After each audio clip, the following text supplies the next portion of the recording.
Hello friends, welcome to learn with Aditya YouTube channel. आज के session में हम बात करेंगे टाइम एंड वर्क के बारे में। पार्ट 2 है। पार्ट 1 अगर आपने नहीं देखा तो पार्ट 1 जरूर देखिएगा। मैंने 5 सवाल, बड़े ही सिंपल सवाल लिए थे। अगर आप बिगिनर हैं, आपको टाइम एंड वर्क में तकलीफ होती है, तो पार्ट 1 जरूर देखिए। डिस्क्रिप्शन में और ऊपर आई बटन में आपको लिंक मिल जाएगी। शुरू करते हैं आज का लेसन। पहला सवाल आपके सामने ये रहा। देखिए सवाल क्या कह रहा है। 2 men and 4 boys can do a piece of work in 10 days, while 4 men and 5 boys can do it in 6 days. Men and boys are paid wages according to their output. If the daily wage of a man is rupees 40, then the ratio of the daily wages of a man and a boy will be. सबसे पहले सवाल को एक बार समझ लेते हैं। Question ये कह रहा है कि men and boys are paid wages according to their output। इसका मतलब क्या हुआ कि अगर मान लीजिए एक दीवार बनाने का काम है, एक आदमी एक दिन में एक दीवार कंप्लीट कर लेता है, एक दीवार के लिए 100 रुपए मिलते हैं।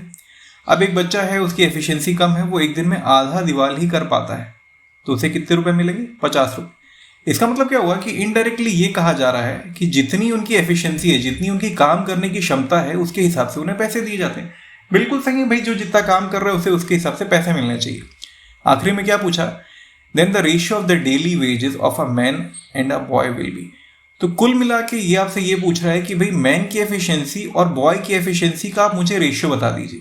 तो हम ऐसे केसेस में क्या करते हैं, जब आपको डेज दिए गए हैं और दो अलग अलग टीम दी गई है, आप टोटल वर्क निकालते हैं। सबसे पहले यहां पे मैं मान लेता हूं कि total work is equal to 60 ले लेता हूं। ठीक, एक मैन की एफिशिएंसी मैं m मान लेता हूं, तो 2m प्लस बॉय की एफिशिएंसी b ले लेता हूं, तो 2m plus 4b is equal to, अगर ये 10 दिन में 60 वर्क कर रहे हैं तो एक दिन में कितना करते होंगे? 6 वर्क करते होंगे। सिमिलरली 4m प्लस 5 बॉय, ये 6 दिन में करते हैं तो एक दिन में कितना वर्क करते होंगे? 10 वर्क करते होंगे। ठीक है, यहां से सबसे पहले मैं बॉय की एफिशिएंसी निकाल लेता हूं, 2 से मल्टीप्लाई कर ले, 3b is equal to 2। b की वैल्यू मुझे मिल गई 2/3। ठीक, अब b की वैल्यू मैं कहीं पे भी पुट कर देता हूं। मान लीजिए मैं यहां पे b की वैल्यू पुट कर देता हूं, तो b की वैल्यू आप किसी भी इक्वेशन में पुट करेंगे तो आपको m की वैल्यू मिलेगी, m इज इक्वल टू 5/3। दोनों का रेशियो निकाल लीजिए, m/b is equal to 5/2। Option B आपको टिक करना था। समझ में आई बात? आगे बढ़ते हैं अगले सवाल के लिए। अगर इस सवाल में कोई डाउट रहा हो तो नीचे कमेंट करके जरूर पूछिएगा। देखिए क्वेश्चन क्या कह रहा है। A, B and C can do a piece of work in 30, 20 and 10 days. जहां पे 3 अलग अलग दिए हुए हैं, सबसे इजी रहता है कि सबसे पहले तो टोटल वर्क निकाल लेना। टोटल वर्क मतलब क्या होगा कि इन तीनों का एलसीएम। तो टोटल वर्क हम यहां पे ले लेते हैं 60, 10 days respectively। A is assisted by B on one day and C on next day। इसका मतलब क्या हुआ कि एक दिन A और B काम करेंगे, दूसरे दिन A और C काम करेंगे। इस तरीके से दोनों टीम बना के काम कर रहे हैं। How long would the work take to finish. देखिए टोटल वर्क हमें पता चल गया 60 है। अब A, B और C का इंडिविजुअली निकाल लेते हैं पहले, और उसके बाद में टीम वर्क निकाल लेंगे। A, B और C। A को 60 वर्क करने में 30 डेज लगता है, तो पर डे 2, B को पर डे 3 और C को पर डे 6 वर्क करना है।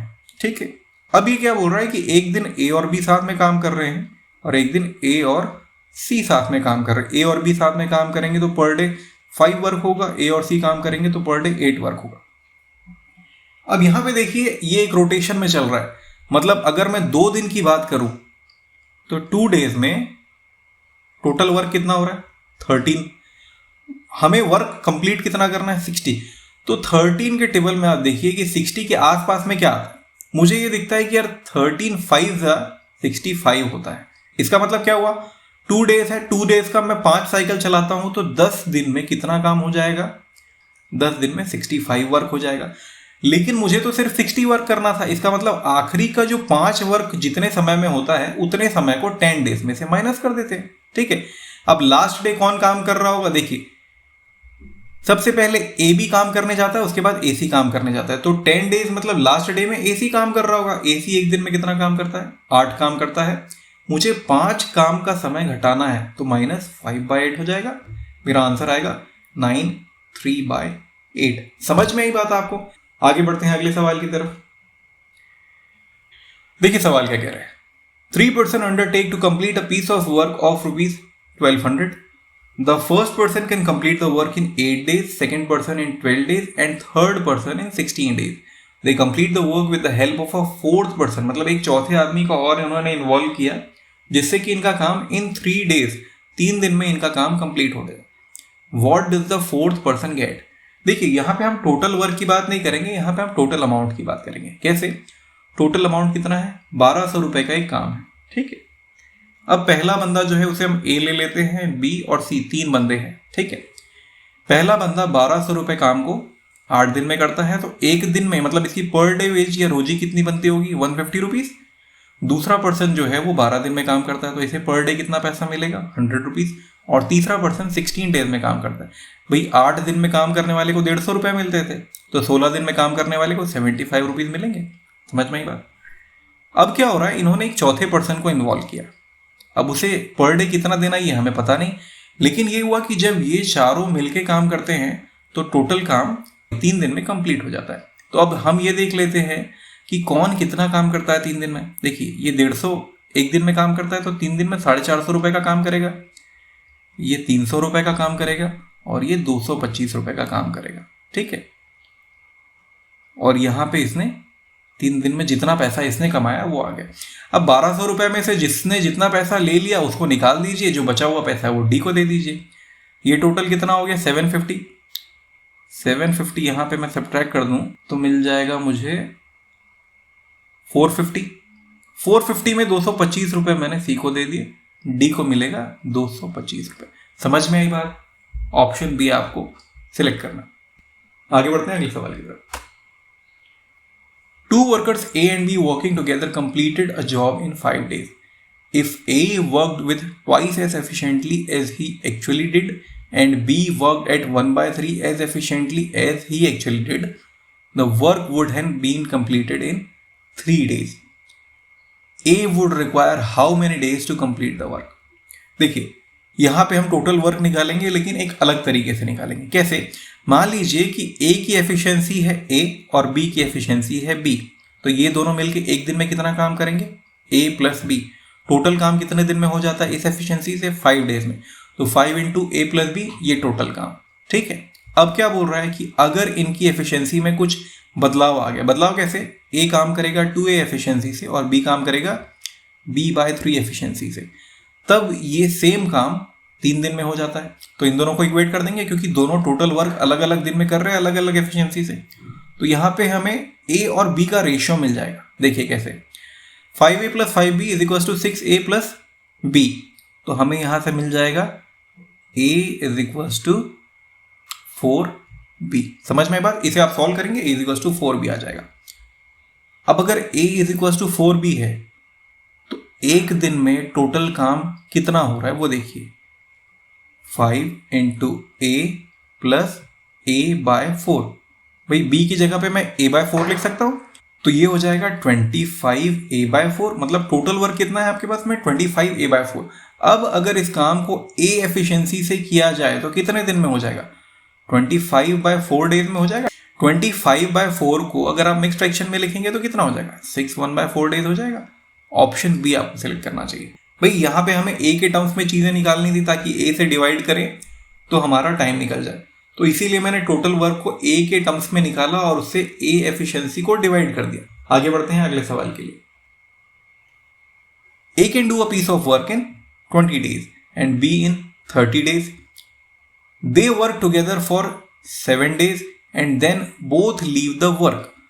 Then C alone finishes the remaining work in 10 days. In how many days will C finish the complete work? देखिए यहाँ पे मैं आपको टोटल वर्क नहीं लूंगा, रेशियो से करके बताऊंगा. A एक काम को 20 दिन में करता है तो 7 दिन में कितना काम करता होगा? 7/20. ठीक. B उसी काम को 30 दिन में करता है तो 7 दिन में B ने कितना काम किया? 7/30. ठीक है. टोटल वर्क को मैं 1 मान लेता हूँ. 1 में से कितना काम हो चुका है वो देखिए.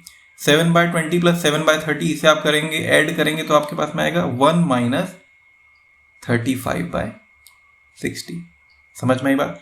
मतलब 35/60 इतना वर्क हो चुका है. अब उसे टोटल वर्क में से माइनस कर दीजिए तो हमें ये पता चलेगा कि रिमेनिंग वर्क है 25/60.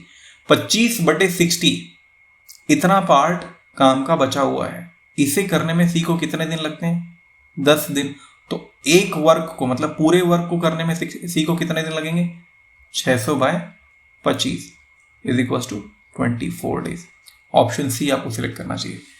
देखिए, कई बार चीज़ें रेशियो से करना बड़ा आसान होता है, कई बार जब चीज़ें कॉम्प्लिकेटेड दिखती है तो वहाँ पे आप टोटल वर्क ले सकते हैं। जैसे यहाँ पे अगर मैं करना चाहता तो टोटल वर्क में 60 लेता। अब अगर टोटल वर्क 60 लेता तो ए की एफिशिएंसी कितनी आ जाती? 3। बी की एफिशिएंसी कितनी आ जाती? 2 आ जाती।